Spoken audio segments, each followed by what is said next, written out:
Bonjour à tous, merci de nous rejoindre sur Motors TV avec Yann Salvestri, notre hôte qui nous souhaite la bienvenue. Nous sommes au Portugal, à Portimao très précisément.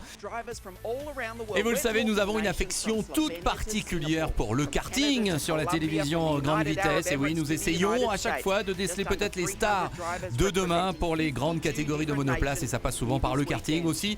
Nous prenons donc la direction du Portugal car nous allons assister, nous allons vous proposer les meilleurs moments des grandes finales mondiales du Rotax Max Challenge.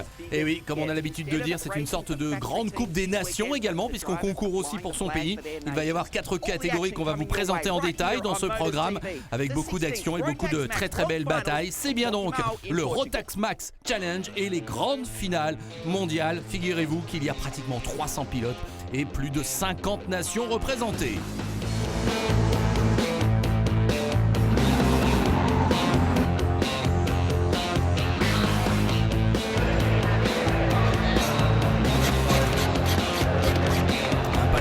Fière allure, vous en conviendrez.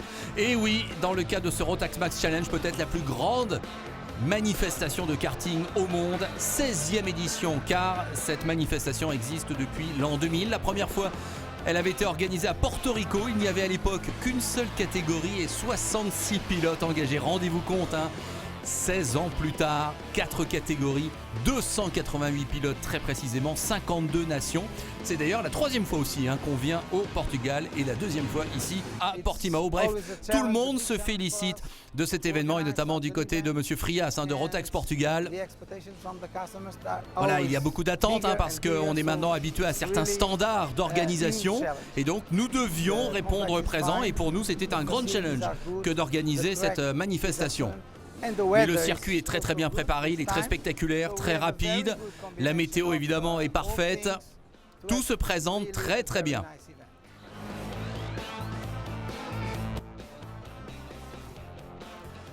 Rotax, c'est un constructeur de moteurs autrichien. Le vrai nom de l'entreprise au niveau global représenté ici par Monsieur Vogelsam, eh bien c'est BRP Powertrain GmbH & Co KG, donc provenance d'Autriche.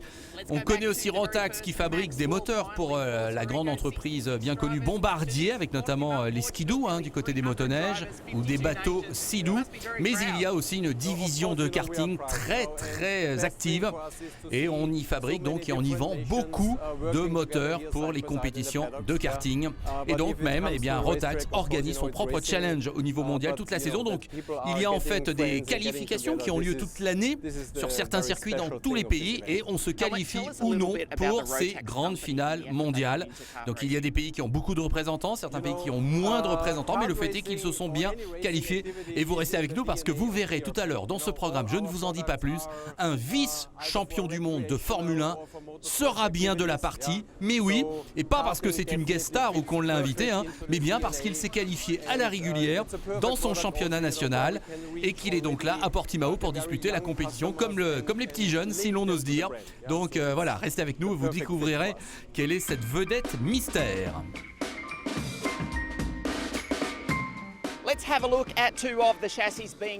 Alors on va faire connaissance aussi avec les châssis parce que du côté des moteurs, donc Rotax, ça on l'a compris, pas de problème, mais il y a 4 châssis différents correspondant aux 4 catégories qu'on va vous présenter aujourd'hui. Le 125 Junior Max, le 125 Senior Max comme on l'appelle, le DD2 Masters et le DD2 125 Max. Alors on commence par le Rotax Max côté junior avec le châssis Praga Dragon Evo XS3. Du côté du Senior Max, on passe à la marque française, mesdames et messieurs, rappelons-le s'il le faut, Sodicart, avec le châssis Sodi Sigma RS. 1,048 m très précisément d'empattement, 88 kg au total, le moteur lui pesant 23 kg et on y atteint des vitesses de l'ordre de 130 km/h avec une puissance évaluée à 30 chevaux.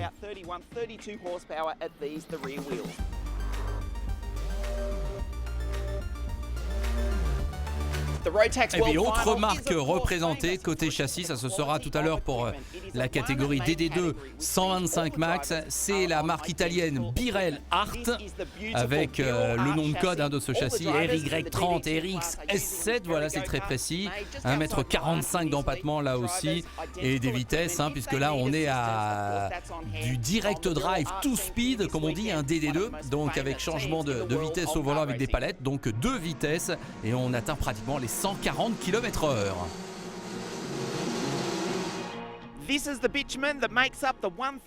Alors, le circuit s'appelle officiellement le Cartodromo International do Algarve à Portimao, donc le cartodrome, comme on peut dire effectivement international de l'Algarve, tout près du grand circuit de Portimao, une piste qui fait 1600 mètres très précisément, avec une largeur qui varie entre 8 et 9 mètres, et surtout donc très rapide avec des grandes courbes rapides. C'est cela la caractéristique, et c'est un pilote en provenance de Malaisie, Melvin Mo, qui va nous présenter en caméra embarquée un tour de ce circuit de Portimao. Regardez et dégustez.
Voilà donc un circuit très rapide, c'est sans doute l'un des circuits les plus rapides de la saison incontestablement, et vous avez la réponse au faux suspense que j'avais commencé à vous donner. Eh bien oui, le pilote vedette, c'est bien lui, vous le reconnaissez, Rubens Barrichello, incroyable mais vrai, le pilote brésilien, 43 ans puisqu'il est bien né le 23 mai 1972, donc il a bien 43 ans cette année, il est là à Portimao, il s'est qualifié pour son pays, le Brésil, en remportant des compétitions de karting dans son pays. Donc c'est pas vraiment une invitation, comme je vous le disais, c'est vraiment une compétition à laquelle il a gagné le droit de participer suite à ses résultats cette année en karting.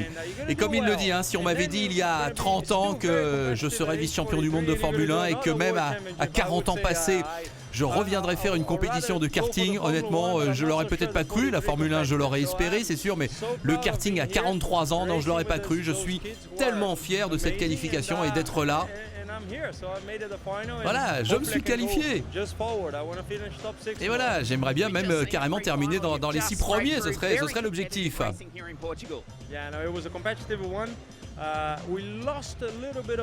Alors les premiers essais, il le dit, on s'est attaché à essayer de bien régler le kart. On a perdu peut-être un petit peu de vitesse, mais on va le retrouver tout à l'heure dans la finale.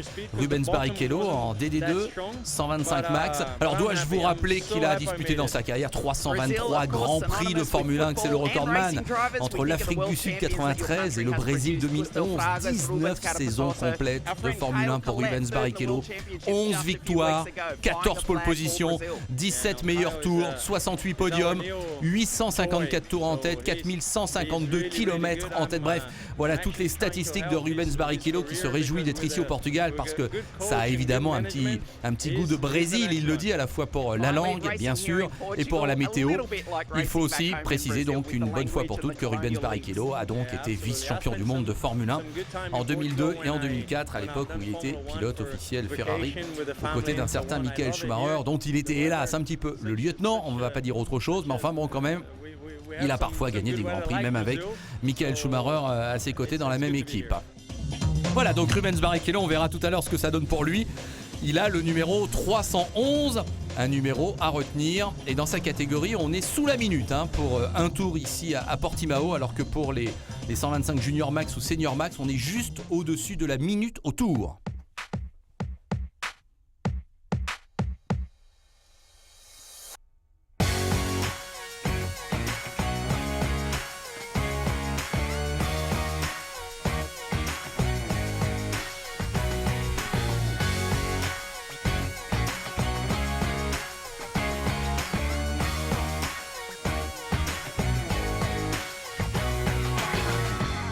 Alors quelques images des jeunes pousses parce qu'il y avait aussi des enfants dans ce programme. On va vous montrer les courses des 4 catégories principales, mais il y en avait à vrai dire 6. Et notamment pour des jeunes enfants qui n'ont pas plus de 8 ans. Ça commence dès 8 ans du côté du Micromax comme on dit, ou du Minimax, avec soit les châssis Praga du côté du Micromax ou Birel Art côté Minimax. Mais déjà c'est intéressant.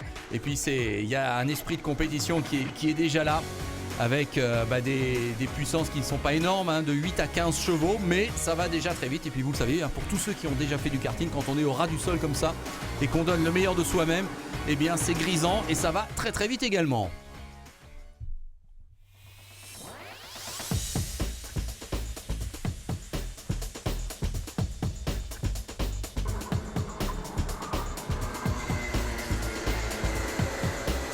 On va jeter un petit coup d'œil avant de voir vraiment les finales sur les forces en présence. Alors on commence par la catégorie 125 Junior Max. Alors côté français, puisqu'on va bien être obligé un petit peu de garder aussi un œil sur nos représentants, eh bien attention, il y aura 2 jeunes pilotes qui auront peut-être un mot à dire. Florian Venturi qui va partir tout à l'heure depuis la première ligne. Et puis Jules Bollier qui lui partira de la 3e ligne. Alors je vous donne leur dossard si vous voulez essayer de les repérer tout de suite. Florian Venturi aura le numéro 158 et Jules Bollier le numéro 120.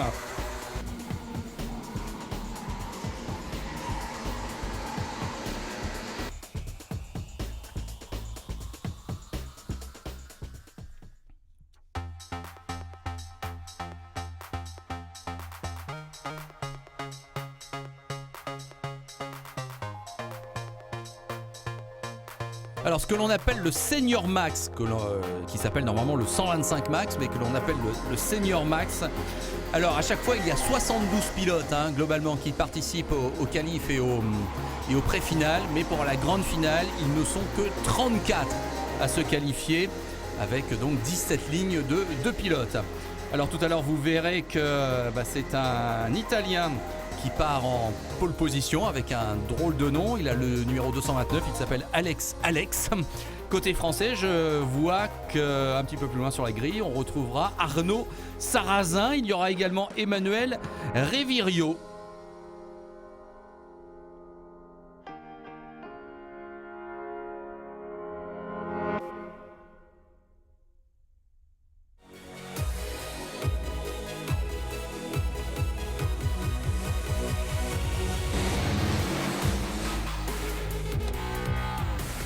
Ce que l'on appelle le DD2 Masters. Alors là on est donc du côté des châssis Birel Art. Ça va déjà beaucoup plus vite avec 2 vitesses sur ces direct drive cartes. Et cette catégorie Masters s'adresse aux pilotes qui ont plus de 32 ans. Voilà, il faut le savoir. Côté français, Charlie Hipp sera pas mal placé tout à l'heure sur la grille de départ. Vous pourrez le voir, la première ligne sera composée d'un pilote d'Afrique du Sud et d'un Finlandais. Je vous donnerai les noms évidemment tout à l'heure.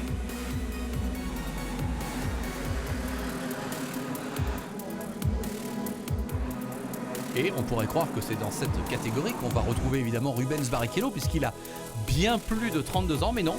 Rubens Barrichello s'est bien qualifié pour la discipline la plus rapide de toutes. Et c'est donc la dernière, ce qu'on appelle le 125 Max DD2. Alors, on vous donnait le numéro de dossard de Rubens Barrichello, le numéro 311. Il sera à peu près en milieu de grille, Rubens Barrichello, aux côtés d'un Canadien. Donc, il est bien là. La première ligne sera composée d'un Hongrois et d'un pilote des Émirats Arabes Unis. Tout à l'heure, on a vu le tour en caméra embarquée avec le Malaisien Melvin Mo. On le retrouvera également dans cette catégorie.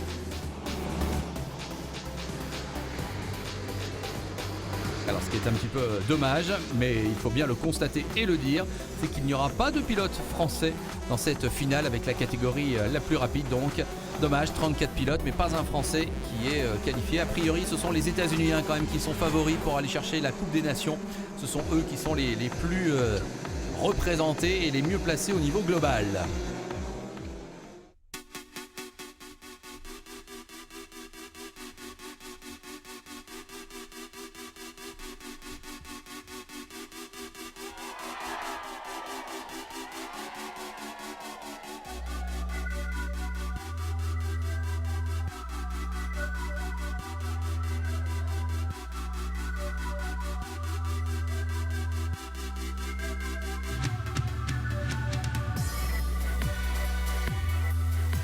Superbe photo de groupe, superbe atmosphère, superbe conditions météo.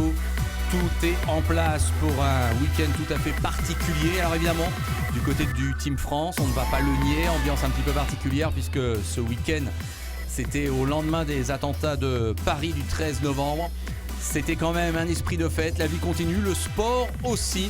Et donc 52 nations représentées, 288 pilotes. Oui, les compétitions vont être absolument féroces et tout le monde va tout donner pour être les vainqueurs individuels dans les catégories et pour permettre donc peut-être à son pays de remporter cette grande Coupe des Nations dans le cadre de ces finales mondiales Rotax Max Challenge.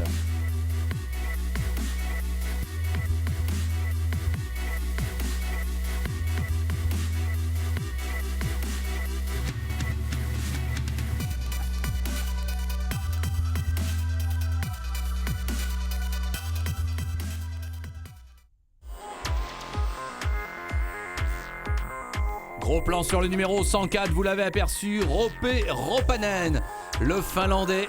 C'est lui qui va s'élancer en pole position de la première course, le 125 Junior Max. Voilà donc le Finlandais Roppanen, numéro 104 en pole position. Le numéro 120 Jules Bollier, le Français. Mais avant, il y avait le 138 avec le Tchèque Jakub Bezel, mais au niveau du meilleur Français. Alors que regardez l'accident terrible qui est arrivé en pré-finale dans cette catégorie Junior Max. Oh là là, avec plusieurs pilotes impliqués, notamment les Anglais Jack McCarthy, le Néo-Zélandais Dylan Drysdale et Axel Charpentier également, l'Anglais. Le numéro 171, là tout en rouge, vous l'avez aperçu. Même si c'est derrière Jack McCarthy qui vient se cracher violemment avec la barrière pratiquement qu'il a heurté de plein fouet. Mais Charpentier, il est bien au départ, il est bien en deuxième ligne, donc il n'était pas trop impliqué finalement. Donc Roppanen, Venturi le Français, Charpentier, Thomas les Anglais, ils sont là. Collet, le Brésilien, attention à Cao Collet, car c'est un outsider et c'est peut-être un des favoris de cette course, car Rubens Barrichello en parlait en privé que Caio Collet était peut-être la nouvelle petite merveille du karting brésilien et donc peut-être des sports mécaniques à venir. Donc on va voir, Collet, il a le numéro 141. Voilà, allez, c'est parti, la première des courses, 15 tours au programme et on va voir donc quel va être le premier vainqueur. Alors qu'attention, pour certains, ça va évidemment un petit peu large, départ lancé, ça vous connaissez. Et le premier leader, c'est bien Roppanen, qui était donc en pole position et il est suivi par Charpentier. Donc ceux qui étaient sur la ligne intérieure ont pris l'avantage. On va essayer de voir si on voit Venturi, le Français, Dossard 158. Oh, Charpentier là qui perd 4 places d'un coup. Il était 1 ou 2 et puis là, il n'est plus que 5. Ah oui, il y a un petit train là qui lui est passé devant alors que derrière on s'accroche. Dommage, avec le 144, là c'est le Hongrois Zsombor Kovacs qui repart mais bien handicapé. Oh, Jules Bollier, quel dommage. Numéro 120, le Français, impliqué avec ce contact où on retrouve toujours notre ami Charpentier. Non français mais c'est bien un pilote anglais. Et là c'est dommage. Et puis là deux autres pilotes qui sont impliqués également.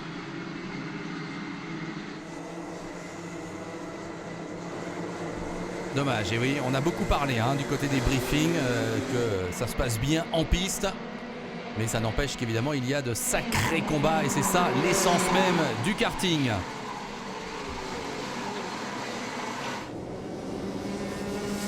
Alors attention parce qu'il y en a un qui s'invite à la fête, c'est le numéro 111, Mathias Ramirez Barreiro, un pilote américain.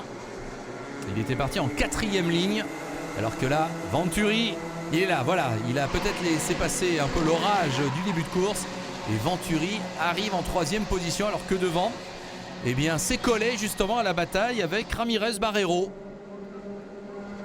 Voilà, donc Collet et Ramirez Barreiro. Et derrière, maintenant, nous avons Florian Venturi, le Français, en embuscade. Ouais, les 3 premiers qui ont fait le trou. Alors, ça ne passait pas complètement là pour Scott Simmons, l'anglais numéro 106. Retour en tête et Venturi incontestablement qui semble revenir. Le 168 c'est Harrison Thomas, autre anglais.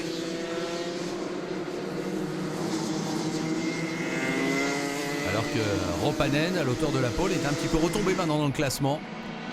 Alors Collet, nouvelle attaque peut-être sur Ramirez Barreiro. Oui, Venturi qui revient, c'est bien ça. Venturi qui va pouvoir incontestablement et sans doute se mêler à la bataille pour la première place. Voilà, le 111, donc Ramirez Barreiro, le 141 Collet et le 158 Venturi. Voilà, ils sont maintenant groupés dans la même seconde, les trois premiers.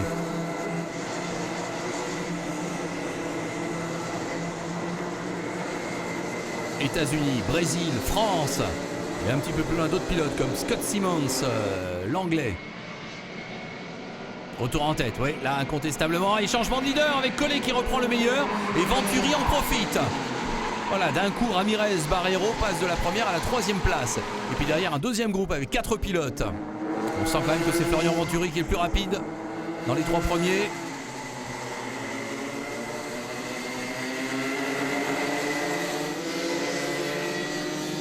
Voilà, est-ce que Venturi va essayer de passer tout de suite devant ou va-t-il attendre un petit peu les derniers tours?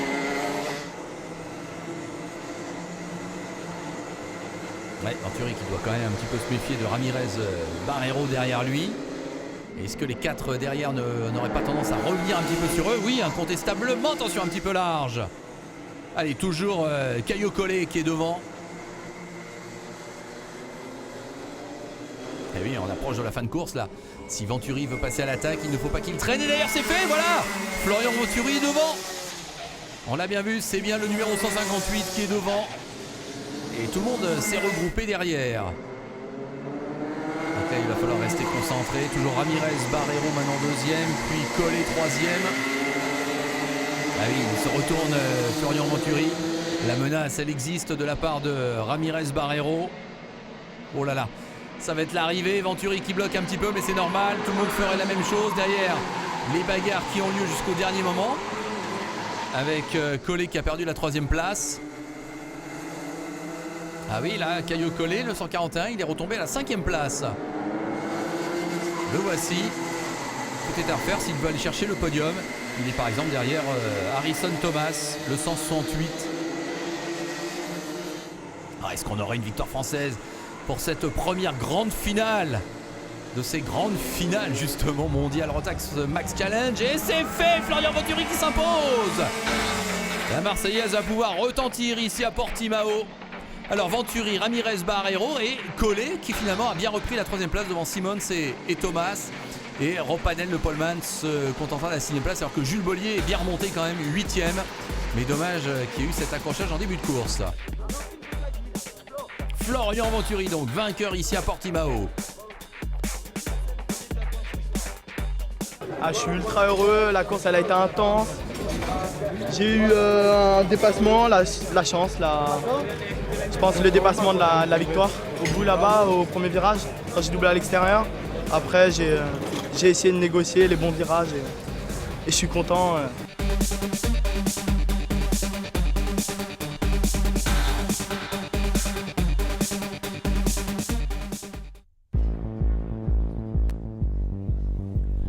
Nous sommes de retour à Portimao au Portugal avec donc ces grandes finales mondiales Rotax Max Challenge. 4 catégories à l'honneur. On va maintenant passer à la deuxième de nos grandes courses, ce qu'on appelle le 125 Senior Max. Alors la pole position, je vous le dis, c'est l'Italien Alex.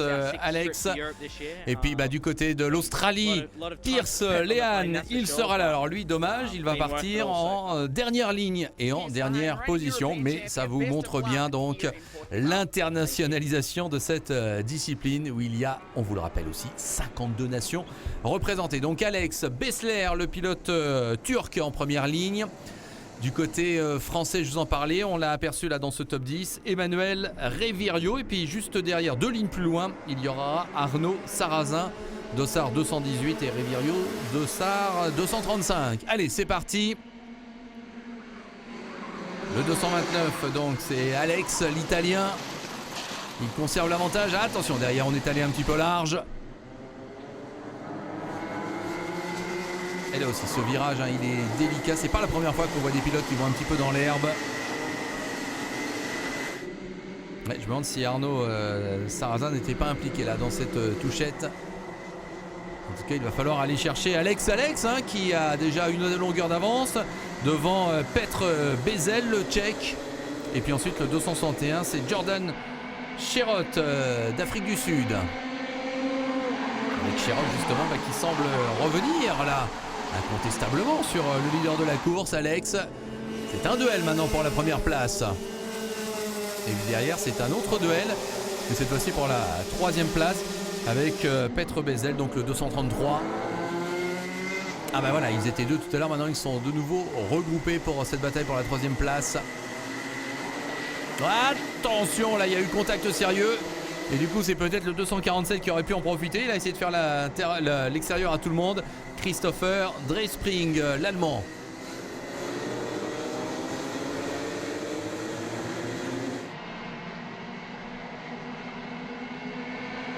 Ah, attention. Et carrément là, la discussion qui a lieu entre Sherrod et Alex. On est en pleine course et manifestement Sherrod se plaint un petit peu du rythme adopté par son adversaire. Alors qu'il y a un problème pour Pierce Lehan. Bah tiens, c'est l'Australien qu'on a entendu tout à l'heure juste avant le départ. Dommage pour lui, il sera évidemment classé très loin. 34 participants par finale, hein, on vous le rappelle, alors qu'ils étaient 72 au niveau des essais et des pré-finales, mais seuls 34 ont fait le cut pour être en finale. C'est pareil pour les 4 catégories majeures. Un gros plan sur le numéro 256, il s'agit de Brad Jenner, un autre Australien. Le 249, Lucas Seliken, un Américain qui commence manifestement à remonter de plus en plus dans le classement. J'ai aperçu également Arnaud Sarrazin, voilà, il est là, le 218. Il essaye de résister au 214, qui est Kyle Kirkwood, autre pilote américain.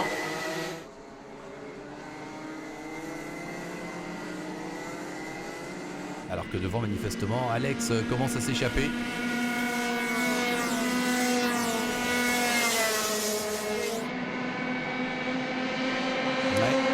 Alex maintenant commence à creuser un petit peu le trou par rapport à deux pilotes qui le suivent. Il va falloir aller chercher l'Italien, ça va pas être simple.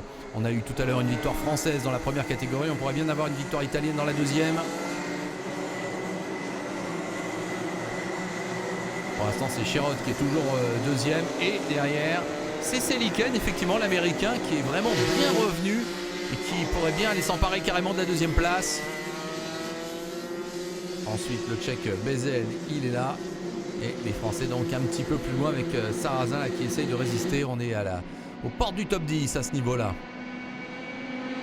Et ça va passer pour l'Américain Seliken à l'intérieur sur Sherrod. Alors la question maintenant, est-ce que Seliken peut revenir sur Alex? Il ne reste plus beaucoup de temps, hein, faut pas tarder. Pour l'instant, Italie, États-Unis, Afrique du Sud. Voilà quelles sont les nations à l'honneur dans ce podium pour cette deuxième course.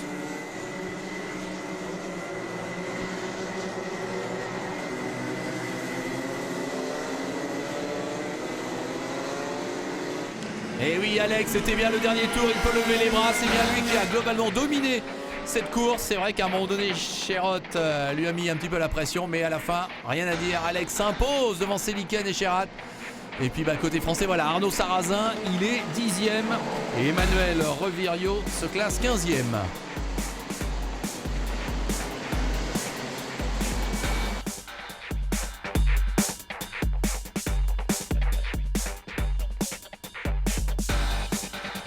Alors Alex, plus connu sous le nom d'Alex Irlando quand même, on se doutait bien qu'il y avait une question peut-être de pseudo. J'avais la pole, je suis bien parti et ça a été la course la plus longue de ma vie.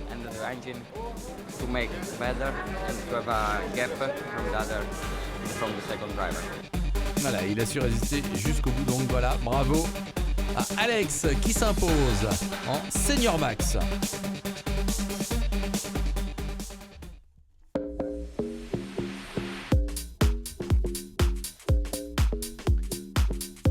Avant de voir les meilleurs moments de la troisième finale, le DD2 Masters, comme on l'appelle, eh bien un petit détour du côté du stand d'une marque qui fabrique les casques Lucky Design, avec quelques grands noms qui font partie de cette marque. Jordan Lennox Lamb, effectivement un grand pilote actuel. Arnaud Kozlinski, véritable légende du kart, un Français. Voilà, ils sont tous passés par cet équipementier. Et puis il y a aussi des accessoires qui sont parfois très précieux en cas de mauvais temps ou de temps très sombre. Voilà, on peut compléter l'équipement complet d'un pilote de karting.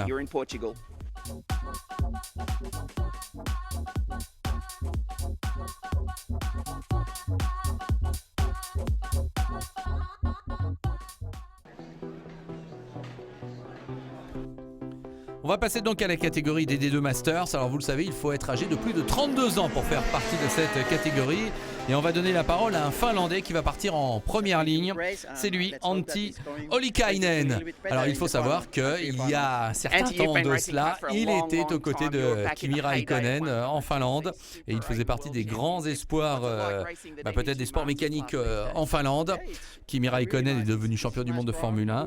Ollikainen est toujours en karting, mais n'y voyez pas dans notre bouche une sorte de regret à tous les niveaux, parce que certains pilotes décident de toute façon de continuer à faire du karting, voire à en faire leur métier et être même des pilotes professionnels de karting. Et donc Ollikainen, eh bien, il n'a rien perdu, il est toujours là. Alors malgré tout, il sera en première ligne, mais c'est le Sud-Africain Michael Stephen 462 qui est en pole position, on l'a aperçu. Ensuite le 411, c'est un Néo-Zélandais, Ryan Urban. Le 408, Fernando Guzzi, le Brésilien. Le numéro 449, Adam Hunter, Australie. Et puis il y a un autre Australien aussi qu'on a aperçu pas loin derrière, Jason Rinuk. Un Américain est là. Christophe Adams, le pilote belge, incroyable, 10e participation consécutive dans ces finales Rotax Max Challenge. Et puis Fraser Hart, un pilote néo-zélandais qu'on a aperçu. Grille de départ, côté français, eh bien c'est Charlie Yip que l'on surveillera avec la 9e place sur la grille de départ.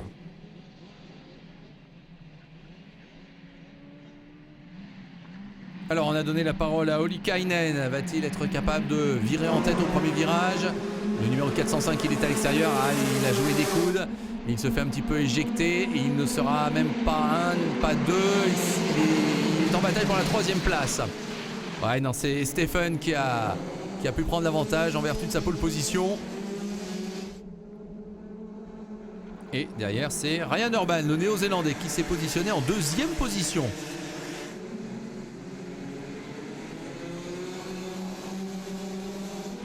Voilà, tout est à refaire donc pour Ollikainen qui a perdu une place dès le départ. Mais attention parce que Michael Stephen est carrément sous la menace là de Urban. Alors les Néo-Zélandais en pleine réussite actuellement, on pense plutôt évidemment au rugby, à la Coupe du Monde de rugby qu'ils ont remporté. Est-ce que le Kiwi Ryan Urban pourrait prolonger la fête? Le numéro 458, Henry Martin, argentin. On a aperçu également Scott Campbell, le Canadien, numéro 415.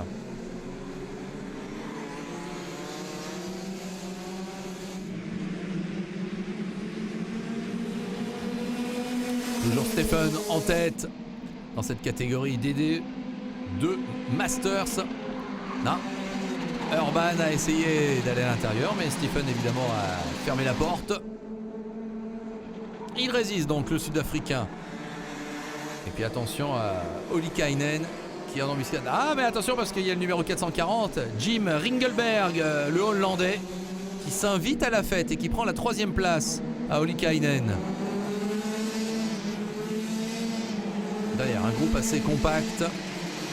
Est-ce qu'on pourrait apercevoir Charlie, le français? Il a le numéro 435, on va essayer de le surveiller. Toujours Stephen devant. Et Urban est menacé. Ouais, mais le Néo-Zélandais reste 2e et l'alerte était chaude.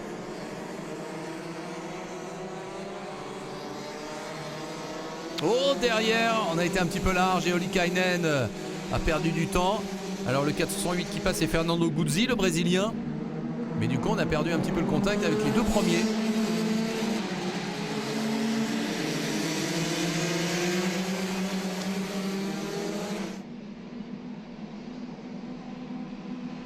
Stephen qui résiste toujours à Urban.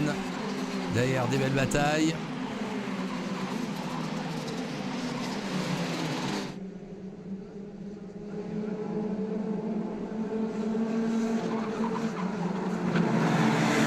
Et non, l'attaque là n'est pas passée avec une défense assez héroïque de la part de Stephen. En tout cas, depuis le début de la course, il contrôle la situation et on ne peut pas vraiment dire que Urban a vraiment eu l'occasion d'aller chercher de manière claire et nette. Et le 405 derrière que l'on aperçoit, c'est donc Ollikainen qui est toujours là, dans les premières positions. Voilà, ils sont globalement maintenant 1, 2, 3, 4, 5, 6 groupés en tête. Ah oui, non, Stephen, s'il se retourne, là, il va avoir un sacré petit train derrière lui. Ce qui semble indiquer donc qu'il est loin d'être le plus rapide en piste actuellement. C'est le 409 qui conclut ce groupe. Le 409, c'est Luis Chiavo, pilote américain. Voilà, Chiavo qui essaye de s'attaquer au 440. Ringelberg, le Hollandais devant lui. Alors, Stephen, Urban, Ollikainen à l'intérieur. Oula, c'était limite, mais il est passé Ollikainen, il est deuxième. 20 tours au programme pour cette finale DD2 Masters. Avec ces châssis Audi-Kart Sigma DD2. Et on est à 135 km/h. Donc attention, avec des freins arrière de 205 mm de diamètre, des freins avant de 140 mm de diamètre, un empattement de 1,043,5 m très précisément. Oh, il s'en passe des choses dans ce groupe. Urban, il est toujours là, mais attention, et c'est toujours Stephen qui résiste. Mais Ollikainen deuxième. Le néo-zélandais, on le reconnaît avec sa combinaison noire un petit peu rétrogradée dans le classement. Oh, attention, là on a joué des coudes. Ah oui, là il n'est pas tout à fait content. Notre ami Guzzi, le brésilien. Retour en tête. Bon, on va finir par croire que Stephen là maintenant mérite de gagner parce que depuis le début, il résiste à toutes les attaques et notamment celle d'Ollikainen maintenant.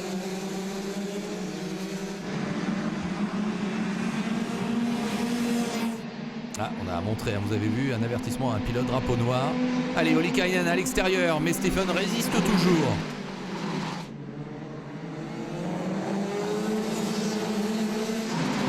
Et Urban repasse. Oh, attention, l'accrochage, oh non, quel dommage entre les deux premiers. Et bien voilà, ça se termine en chaos avec Ollikainen qui rentre, qui revient, qui rejoint la piste. Mais le pauvre Michael Stephen, évidemment, pas content du tout. Il était en tête depuis le début de la course. Et il repart très très loin dans le classement. Et regardez, le nouveau leader, c'est Ryan Urban, le néo-zélandais. Évidemment, il était en embuscade. On venait juste de dire qu'il avait pris la troisième place. Cette troisième place, elle s'est transformée instantanément en première place quand Ollikainen et Stephen se sont accrochés. Ah oui, là, coup de théâtre. L'accrochage entre les deux premiers de la course. Et on aurait tendance à mettre une responsabilité un petit peu plus importante sur Ollikainen, qui était deuxième. A-t-il tenté le diable, le Finlandais? Est-ce que Stephen a résisté outre mesure? Toujours est-il que le sort de la course est sans doute décidé à ce moment-là. Alors que là, il y a des belles batailles avec le 430, notamment Gabriel Zugela, l'Argentin. Le 442, c'est Renato Russo, brésilien. Charlie Hipp, le 435, pas loin du tout. Alors que devant, Ryan Urban peut maintenant clairement envisager la victoire.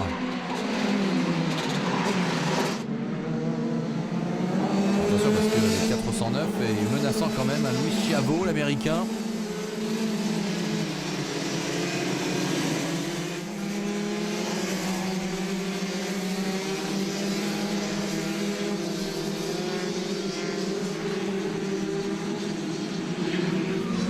Mais c'est l'arrivée et effectivement c'était possible, il l'a fait. Victoire de la Nouvelle-Zélande, victoire de Ryan Urban devant Ringelberg, Zugela. Hipp est 7ème, c'est bien. Mais évidemment, les grosses déceptions, c'est pour Ollikainen, 18ème finalement. Et pour Stephen, qui est 11ème, revenu 11ème et qui aurait peut-être mérité de gagner. Ben oui, c'est le sort de la course qui s'est joué et c'est donc une victoire néo-zélandaise. Voilà, j'ai continué d'attaquer tout le temps, je voulais pas renoncer. J'ai cru en moi et il a bien fait puisque donc il a bénéficié d'un petit coup de pouce, mais on va pas le lui reprocher bien évidemment, il a gagné.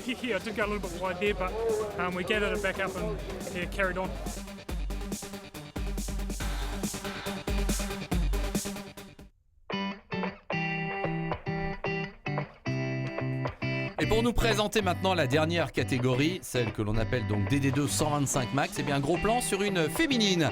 Et ça a été la féminine la plus rapide de tout le week-end. Donc c'est pour ça aussi qu'on voulait lui rendre hommage et donc nous sommes allés à sa rencontre. Elle porte le dossard numéro 325, c'est donc Natalia Balbo. Elle est italienne et elle va faire partie donc de la grande finale 125 max DD2. Ouais, pour la deuxième course, ça a été une course un petit peu folle la veille. Ça aurait peut-être pu être mieux pour moi. Mais je vais partir assez loin sur la grille de départ. Mais bon, elle est là, elle est en finale, Natalia Balbo. Bravo à elle, donc nous lui décernons le prix de la meilleure féminine pour ce week-end de Portimao et ses finales mondiales Rotax Max Challenge. Alors malgré tout, dans cette dernière finale, la pole position est signée par le Hongrois Ferenc Kangsar. À ses côtés un pilote des Émirats Arabes Unis, derrière un Suédois, un Sud-Africain, le Malaisien Melvin Mo. Il est bien placé en 3e ligne. Et puis donc Rubens Barrichello, je vous le disais, on l'a longuement écouté tout à l'heure. C'est superbe ce qu'il fait à 43 ans. Passé par la Formule 1 bien sûr. Et puis n'oublions pas que ces dernières années on l'a vu en IndyCar. Il a fait Indianapolis. On l'a vu en championnat de super tourisme d'Amérique du Sud et au Brésil. Bref, il a toujours la passion chevillée au corps. Bah, dès le départ, dès la sortie du dernier virage, il y en a qui sont un petit peu enflammés là, qui sont carrément allés à l'extérieur. Là c'est un petit peu ballot quand même d'en arriver à ce genre de situation. Et puis on va carrément s'accrocher dans ce virage, hein. Ça il en a coûté des positions. Et oui, là on n'est pas content entre le 330 et le 372. Bien évidemment, tous les espoirs s'arrêtent là. Alors heureusement, pour l'instant on va dire Rubens Barrichello, si on essaie de le surveiller, non il n'est pas impliqué. Il y avait le Sud-Africain Bradley Liebenberg qui était lui impliqué dans ce micmac du premier tour. Alors le premier leader, donc le 326, c'est Ferenc Kangsar. Le Hongrois qui s'échappe, semble-t-il, déjà. Un petit peu en tout cas. Le 371, c'est Andreas Backman, le Suédois. Il était parti depuis la 3e position sur la grille de départ. Et vous le voici, Rubens Barrichello. Il est là. Alors, où se situe-t-il a priori? J'ai l'impression qu'il a plutôt progressé dans le classement.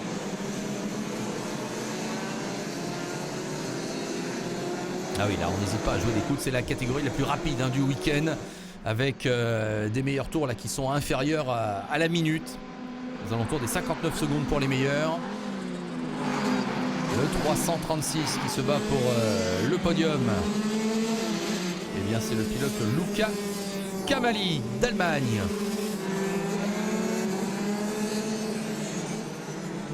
Alors qu'attention, un pilote se range sur le bas-côté. Mais ouais, c'est Luc Varley, le pilote des Émirats Arabes Unis, qui était parti en première ligne. Et puis les événements se précipitent. Le 336 à l'arrêt. Luca Camali, l'Allemand, on en parlait, qui lui aussi doit renoncer. Il y a un petit peu plus de déchets dans cette course. Entre les accrochages du début de course et les abandons sur problème mécanique, manifestement. Et oui, c'est pas rien d'être dans cette catégorie où on frôle les 140 km/h, 34 chevaux de puissance quand même, avec le poids du moteur estimé à 29 kg au total. Il faut savoir maîtriser toute cette puissance avec donc ces cartes Birel Art. Allez, nouveau passage sur la ligne et le Hongrois Kangsar qui vraiment est pour l'instant assez dominateur. Marcel Schirmer, le numéro 303, c'est un Allemand, l'a aperçu. Le 334, c'est Mats Thomsen du Danemark, bien placé. Et Rubens Barrichello, où est-il? Eh oui, il est là, regardez! Non, maintenant, il est incontestablement dans le top 10. Alors, on a l'impression que pour la victoire, Kangsar, c'est fait. Mais moi, maintenant, je vais surveiller, non pas le 367, même si on n'a rien contre lui, Oriol Dalnao Caballer, l'Espagnol, mais surtout le 311, pour savoir si Rubens Barrichello peut revenir dans le top 5. J'ai l'impression que c'est possible. En tout cas, il y a maintenant un boulevard d'avance pour le premier et les deux premiers même globalement. Voici Thomsen qui est 3e. Et il y a ce groupe Et oui, il est là, Barrichello, le 311. Et il est passé en deuxième position de ce groupe. Donc virtuellement, il est 5e. Est-ce qu'il est même pas devant maintenant? Il est passé devant le 367, l'Espagnol Danao Caballère. Je me demande si maintenant il n'est pas carrément 4e. Parce que je crois qu'il s'est extirpé de ce groupe. Barrichello, il serait 4e. Eh oui, il n'y a plus personne devant lui, sauf les 3 premiers qu'on avait identifiés tout à l'heure. Incroyable Rubens Barrichello, qui partait en 10e ligne et qui est revenu à la 4e place. Bon, alors comme on le sentait, rien à faire contre Ferenc Kangsar qui s'impose. Andreas Bachmann 2e, Mats Thomsen 3e. Eh bien oui, regardez cette arrivée. Rubens Barrichello à 43 ans qui se classe 4e. Exceptionnel résultat de la part du vice-champion du monde de Formule 1. Même si on va rendre hommage bien évidemment au grand vainqueur du jour, Ferenc Kangsar.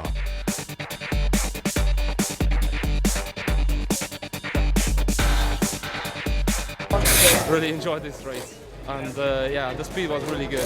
I didn't really expect. J'ai vraiment apprécié cette course, la vitesse était superbe et j'avais toutes les armes en main pour aller gagner. Je suis vraiment très content bien sûr. Voilà, donc il n'est pas sur le podium Barrichello, mais il s'en est fallu de peu. Et évidemment, il aurait bien contribué à rehausser la moyenne d'âge, incontestablement. Voilà, vous avez vu donc les meilleurs moments de ces grandes finales mondiales du Rotax Max Challenge.